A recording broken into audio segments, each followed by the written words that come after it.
विशनपुर नाम का एक छोटा सा गांव था। उसी गांव में एक परिवार रहता था। उसी परिवार में दो बेटियां थीं। छोटी बेटी का नाम काजल था और बड़ी बेटी का नाम अंजलि। दोनों बहनों का विवाह स्कूल की पढ़ाई खत्म होते ही बहुत कम उम्र में कर दिया गया था। काजल कमला की सगी बेटी थी, इसलिए कमला ने उसके लिए एक रईस और ऊंचे घर का लड़का देखकर उसकी शादी करा दी। लेकिन अंजलि कमला की सौतेली बेटी थी, इसी कारण उसके साथ स्कूल के दिनों से ही हमेशा पक्षपात किया गया। कमला ने अंजलि की शादी एक साधारण और निर्धन घर के युवक से कर दी। माँ होते हुए भी कमला के हृदय में अपनी सौतेली बेटी के लिए वह प्यार और ममता कभी नहीं जागी, और यही बात आगे चलकर दोनों बहनों के जीवन में बड़ा अंतर पैदा कर गई। तो बेटी काजल, आज गणतंत्र दिवस का उत्सव समाप्त होते ही तू वापस अपने ससुराल चली जाएगी। जाने के बाद मुझे तेरी बहुत याद आएगी बेटी। अरे माँ, कोई बात नहीं, वैसे भी मैं आपके पास आती जाती रहूंगी। आप इतनी चिंता क्यों कर रही हैं? और फिर मैं अभी नहीं जा रही हूँ। शाम को स्कूल में 26 जनवरी का मुख्य सांस्कृतिक कार्यक्रम देखकर जाऊंगी। आपके दामाद जी मुझे लेने आएंगे। वैसे माँ, इन्होंने मुझे अभी ही घर जाने को कहा था। उन्होंने बताया कि उन्हें जरूरी काम पर जाना है, इसलिए मुझे अकेले ही जाने को कहा है। अरे अंजलि, तुझे किसने रोक रखा है? जब तेरे पति ने तुझे जाने को कहा है तो तू चली जा। वैसे भी तू रहे या न रहे मुझे कोई फर्क नहीं पड़ता। आखिर तू है ही तो एक बोझ ही। माँ ने बिल्कुल सही कहा दीदी। वैसे भी आपके पति तो दैनिक मजदूरी करते हैं। उस गरीब से भला क्या उम्मीद की जा सकती है? वो आपको लेने कैसे आ पाएंगे?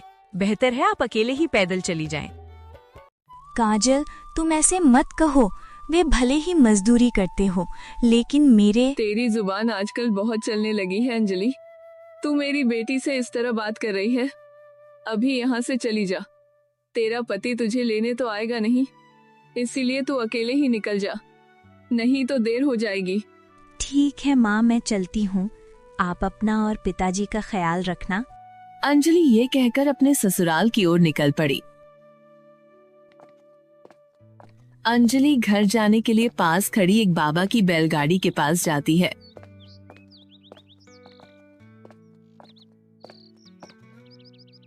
अरे बाबा, क्या आप मुझे मेरे गांव तक छोड़ देंगे? अरे बेटी, मैं तो यहाँ स्कूल के बच्चों और लोगों को उनके ठिकाने तक पहुँचाने के लिए ही खड़ा हूँ। वैसे बेटी, तुम्हारा घर यहाँ से कितनी दूरी पर है? बाबा, मेरा घर ज्यादा दूर नहीं है। बाजार के उस पार पहुँचते ही मेरा घर आ जाएगा। तकरीबन आधे घंटे से थोड़ा पहले ही हम वहाँ पहुँच जाएंगे बाबा। अच्छा तो बेटी, चलो बैलगाड़ी में बैठ जाओ, मैं तुम्हें घर तक पहुँचा देता हूँ, और उसके बाद आज के उत्सव के लिए मैं भी अपने घर चला जाऊंगा।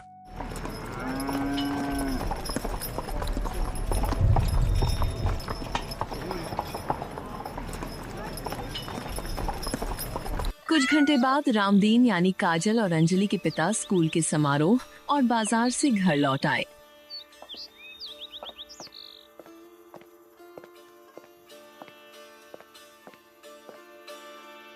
अरे भाग्यवान, कहाँ हो तुम?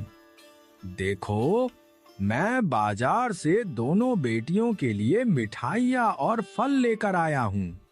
आज दोनों बेटियां ससुराल चली जाएंगी ना?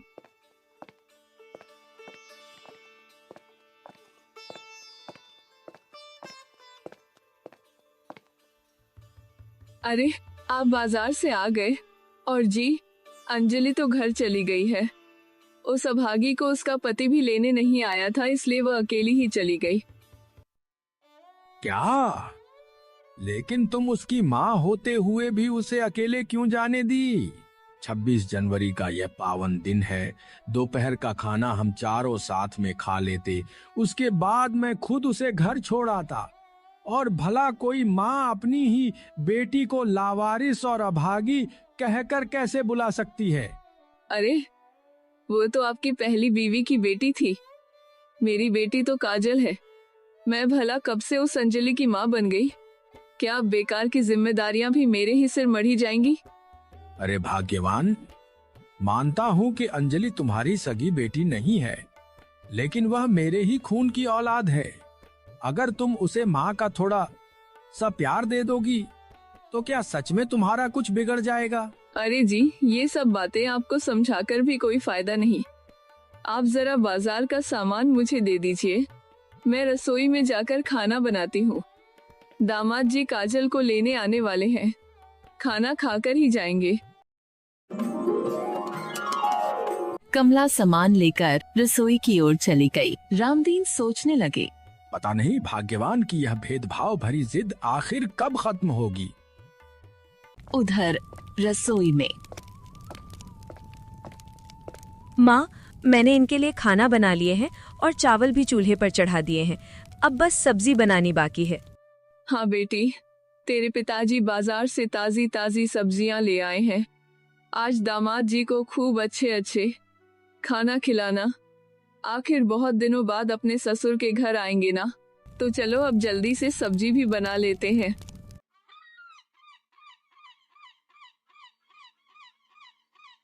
शाम को काजल का पति विकास घर आता है।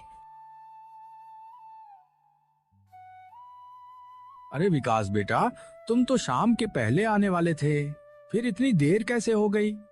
रास्ते में कहीं कोई दिक्कत तो नहीं हुई ना? अरे नहीं पिताजी, मुझे कोई तकलीफ नहीं हुई। बस ऑफिस के कुछ काम की वजह से थोड़ा देर हो गई, इसलिए मैं अपने एक दोस्त से बाइक उधार लेकर आ गया हूँ।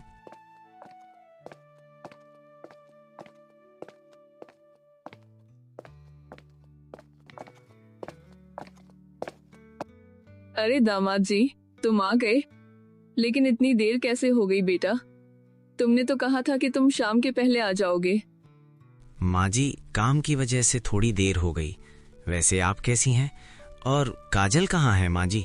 वो दिखाई नहीं दे रही है। अरे बेटा, मैं ठीक हूँ और काजल तुम्हारे लिए स्वादिष्ट खाना बना रही है। भाग्यवान, तुम भी जाकर काजल की मदद कर दो, ताकि दोनों आराम से खाना खाकर और जल्दी घर के लिए रवाना हो सकें, क्योंकि काफी देर हो जाएगी और जनवरी की रात काफी ठंडी होती है और तेज हवाएं चलने लगती है।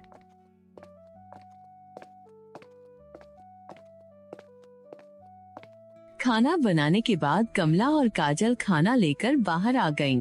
दामाद जी, आज तुम्हारे आने की खुशी में तुम्हारे लिए ढेर सारे खाना बनाया है बेटा, जी भर कर खाओ। आप लोगों का बहुत बहुत शुक्रिया माँ जी। लेकिन अंजलि दीदी और उनके पति दिखाई नहीं दे रहे, क्या वे दोनों नहीं आए? अरे जी, इस समय उन लोगों के बारे में पूछने की क्या जरूरत है भला? आपके लिए माँ और मैंने इतने अच्छे से ढेर सारे खाने का इंतजाम किया है। आप पिताजी के साथ आराम से खाना खाइए। बेटे विकास, ये सब बातें छोड़ो और पहले खाना खा लो। तुम दोनों भी रसोई में जाकर खाना खा लेना। उसके बाद देर न करते हुए विकास और काजल घर के लिए रवाना हो जाएंगे, क्योंकि काफी रात हो चुकी है।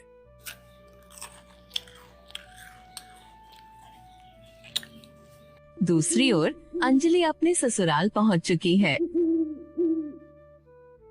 भाग्यवान, आज काम की वजह से मैं तुम्हें लेने नहीं आ पाया। माँ जी और पिताजी ने कुछ कहा तो नहीं ना? और तुम अकेली ही आई हो कि पिताजी तुम्हें छोड़ने आए थे? माँ और पिताजी ने कुछ भी नहीं कहा, मैं अकेली ही आ गई, क्योंकि उस समय पिताजी बाजार गए हुए थे। और आप तो जानते ही हैं, माँ और काजल मुझसे ज्यादा प्यार नहीं करती, क्योंकि मैं उनकी सौतेली बेटी हूँ ना। भाग्यवान, इन बातों को लेकर ज्यादा चिंता मत करो। कभी न कभी अचानक कुछ ऐसा भी हो सकता है कि माँ जी और काजल तुम्हें खुद अपना लें। और पिताजी तो तुमसे प्यार करते ही हैं, उनके मन में कभी तुम्हारे लिए कोई भेदभाव आया ही नहीं। अरे जी, आप क्या कहना चाह रहे हैं? मुझे तो कुछ भी समझ नहीं आ रहा। ऐसा भला क्या हो जाएगा कि माँ और काजल मुझे अपना लें? वे दोनों तो बचपन से ही मुझे ताने सुनाती आई हैं। अरे भाग्यवान, तुम कुछ ज्यादा ही सोच रही हो। इतना सोचने की कोई जरूरत नहीं है। कभी ना कभी सब ठीक हो ही जाएगा। और इन 2 दिनों में तुम घर पर नहीं थी, इसलिए घर का राशन भी खत्म हो गया है। एक काम करते हैं, कल हम दोनों साथ साथ बाजार चलेंगे और घर की जरूरत का सारा सामान ले आएंगे। हाँ जी ठीक है, लेकिन कल आपको काम पर नहीं जाना है क्या?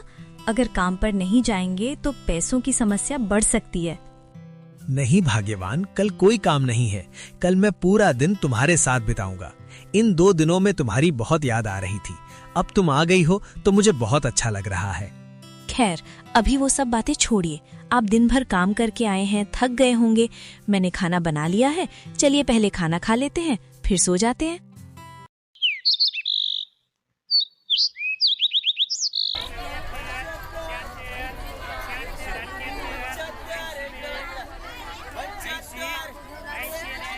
अगले दिन समीर और अंजलि बाजार खरीदारी करने आ गए। अचानक अंजलि की नजर अपनी छोटी बहन पर पड़ी। अरे काजल, तुम यहाँ कहाँ से आ रही थी? और विकास, तुमसे भी कितने दिनों बाद मुलाकात हुई। बाकी सब ठीक ठाक चल रहा है ना विकास? हाँ दीदी, ऊपर वाले की कृपा से सब कुछ ठीक ठाक ही चल रहा है। वैसे कल मैं काजल को लेने आप लोगों के घर गया था, लेकिन आप और समीर भाई क्यों नहीं आए? अरे विकास, अब तुझे क्या ही बताऊं, हम मेहनत मजदूरी करने वालों को ससुर के घर जाने की फुर्सत कहाँ मिलती है। एक दिन भी काम न करें तो घर का चूल्हा जलना मुश्किल हो जाता है।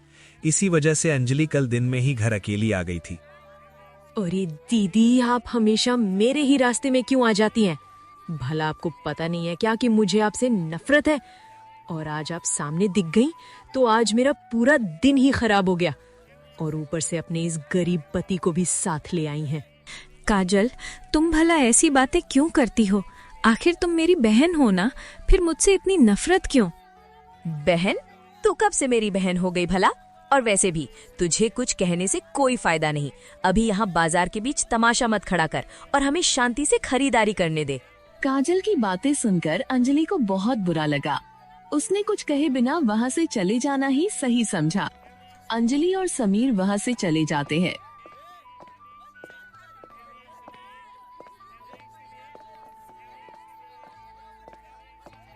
अंजलि और समीर रास्ते में वापस जा ही रहे थे कि तभी अंजलि की नजर वही बाबा पर पड़ी जिनके साथ वो कल ही माँ के घर से अपने ससुराल आई थी। अरे बाबा, आप यहाँ? और बाबा, सब ठीक है ना? आप इस तरह उदास खड़े क्यों हैं? अरे बेटी, अब तुझे क्या ही बताऊं। जब से वो मशीनी रिक्शा और गाड़ियां ज्यादा चलने लगी है ना, तब से बैलगाड़ी में जाने के लिए सवारी ही नहीं मिलती। आज 26 जनवरी के बाद का दिन है, पर अभी तक एक भी सवारी नहीं मिली। घर में थोड़ा सा भी राशन नहीं बचा है। यही सब सोचकर मन बहुत उदास हो गया है। अब हम जैसे गरीब लोग तो वो नया ऑटो रिक्शा खरीद भी नहीं सकते। अरे भाग्यवान, ये बाबा कौन है? मैंने तो इन्हें पहचाना ही नहीं। अरे जी, कल जब मैं रास्ते से घर आ रही थी तब इन्हीं बाबा ने अपनी बैलगाड़ी में मुझे घर तक छोड़ दिया था। अच्छा, वैसे भाग्यवान, इनकी हालत देखकर मुझे बहुत बुरा लग रहा है। और जैसा इन्होंने बताया कि आज इनके घर में कुछ भी खाने को नहीं है, तो क्यों ना हम जो सामान अपने घर के लिए लाए हैं उसमें से इन्हें दे दें। इससे इनकी मदद भी हो जाएगी और हमारे लिए थोड़ा सा सामान रख लेंगे। अरे जी, आपने तो बिल्कुल मेरे दिल की बात कह दी। चलिए, हम अपने सामान में से इन्हें कुछ सामान दे देते हैं। बाबा, क्या आपके पास थैला है? आप हमारे सामान में से कुछ जरूरी चीजें ले लीजिए। बेटी, तुम दोनों का दिल सच में बहुत बड़ा है। तुम दोनों का दिल से बहुत बहुत शुक्रिया। अगर आज तुम लोगों ने मेरी मदद न की होती तो शायद आज घर पर मेरे बच्चों को बिना खाए ही रहना पड़ता। तुम दोनों का एक बार फिर से बहुत बहुत शुक्रिया। ऐसा कहकर गौरी और नितिन अपने घर की ओर चल पड़े।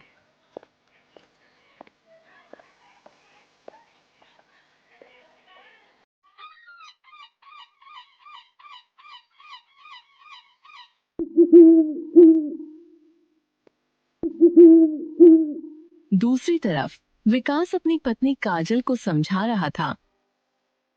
भाग्यवान, मुझे तुमसे एक बात पूछनी थी। तुम अपनी दीदी से इतनी नफरत क्यों करती हो? सौतेली ही सही, वो तुम्हारी बहन तो है। तुम दोनों एक ही स्कूल में साथ साथ पढ़ते हुए बड़े हुए हो। ऐसे में अपने दिल में इस तरह की नफरत पालना ठीक बात नहीं है। अरे जी, अब आप भी उस गरीब अंजलि की तरफ होने लगे हैं। आखिर आपने उस अभागी अंजलि में ऐसा क्या देख लिया जो आप मुझसे इस तरह बातें कर रहे हैं? अरे भाग्यवान, मेरा कहने का मतलब वो नहीं है जो तुम सोच रही हो। मैं तो बस इतना कहना चाहता हूँ कि तुम दोनों ही बहनें हो, और अगर तुम मिलजुल कर रहोगी तभी जीवन में असली खुशियाँ आएंगी। आप ये सारी बातें रहने ही दीजिए। मैं उस अभागी गरीब बहन के साथ मिलजुल कर नहीं रह सकती हूँ। कृपा करके आप ये सब बातें यहीं छोड़ दीजिए। विकास भले ही अमीर था, लेकिन उसका मन अंजलि की तरह अमीरी गरीबी का भेद नहीं करता था। वह स्वभाव से सीधा सादा, सरल और नेक इंसान था। रामदीन अकेले चारपाई पर हाथ बांधे बैठे थे और मन ही मन खुद से बातें कर रहे थे। पता नहीं भाग्यवान और काजल अंजलि से क्यों इतनी नफरत करती हैं। सौतेली हुई तो क्या हुआ, वह भी इसी घर की बेटी है। आज जो मैंने बाजार जाते जो व्यवहार देखा, उसके बाद तो काजल ने हद ही कर दी। सबके सामने बाजार में अंजलि के लिए काजल की जो नफरत देखी, मेरा दिल ही टूट गया। अब ऐसा और नहीं चलेगा, मुझे समीर से मिलकर अच्छे से बात करनी पड़ेगी। जब रामदीन खुद से बातें कर रहे होते हैं, तभी कमला उनके पास आ जाती है।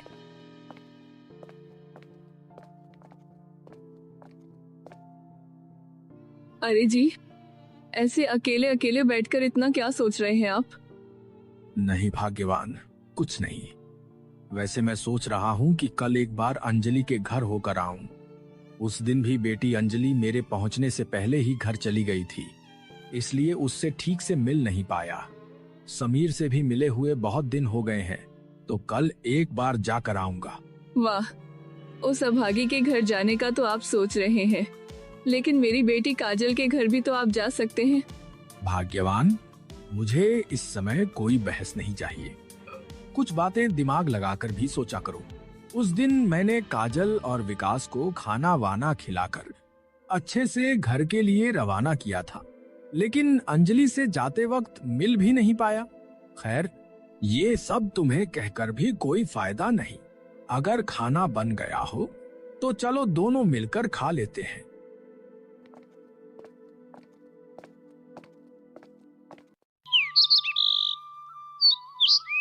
अगली सुबह चारपाई पर समीर बैठा हुआ था। पास में चाय का कप था। तभी गौरी नितिन के पास आ जाती है।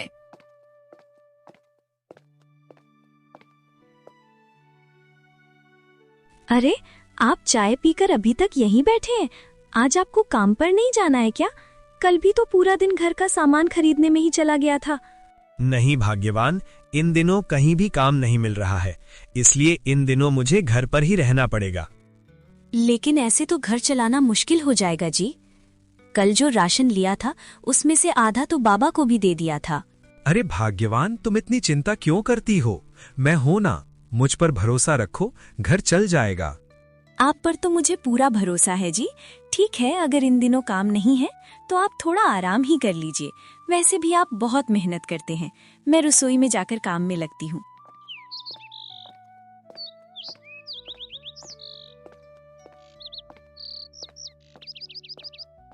तभी समीर के घर रामदीन पहुंचते हैं।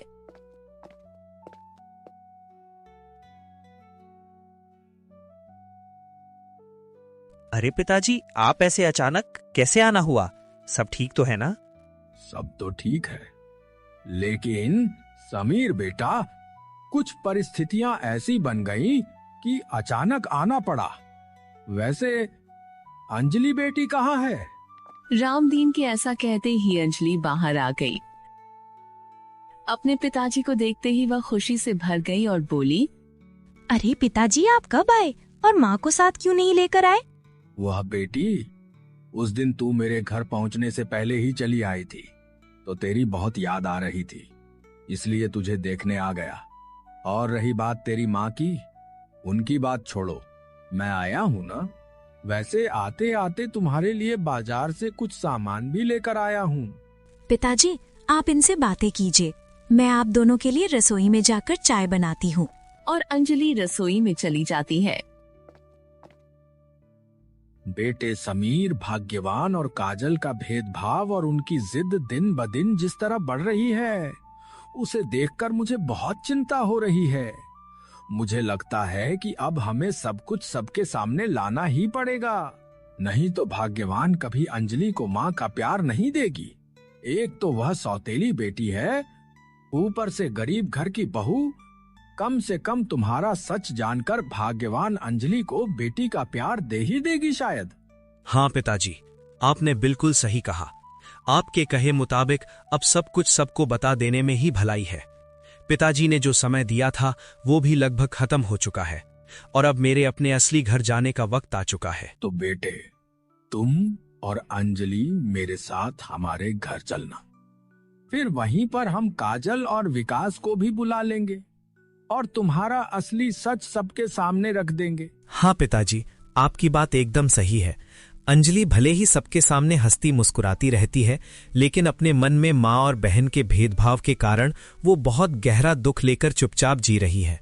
हाँ समीर बेटे, मुझे सब पता है। अंजलि बेटी को स्कूल के दिनों से ही इस भेदभाव भरी जिंदगी में जीना पड़ रहा है। इसी वजह से मैंने तुम्हें देखकर अंजलि की शादी कराई थी। तभी अंजलि चाय लेकर आ जाती है। अरे बेटी, मैं तो अभी समीर से वही बात कर रहा था। आज मैं यहाँ नहीं रुकूंगा, बल्कि तुम दोनों मेरे साथ हमारे घर चलोगे। लेकिन पिताजी, ऐसे अचानक क्यों? सब ठीक तो है ना? वहाँ जाकर तुम्हें सब कुछ खुद ब खुद पता चल जाएगा बेटी। रामदीन समीर और अंजलि को लेकर अपने घर की ओर चल पड़े।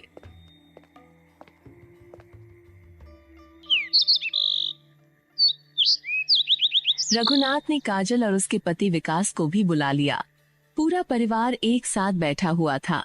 रामदीन हाथ बांधे गंभीर मुद्रा में बैठे थे। तभी कमला ने बात शुरू की। अरे जी, आपने ऐसे अचानक सबको क्यों बुला लिया?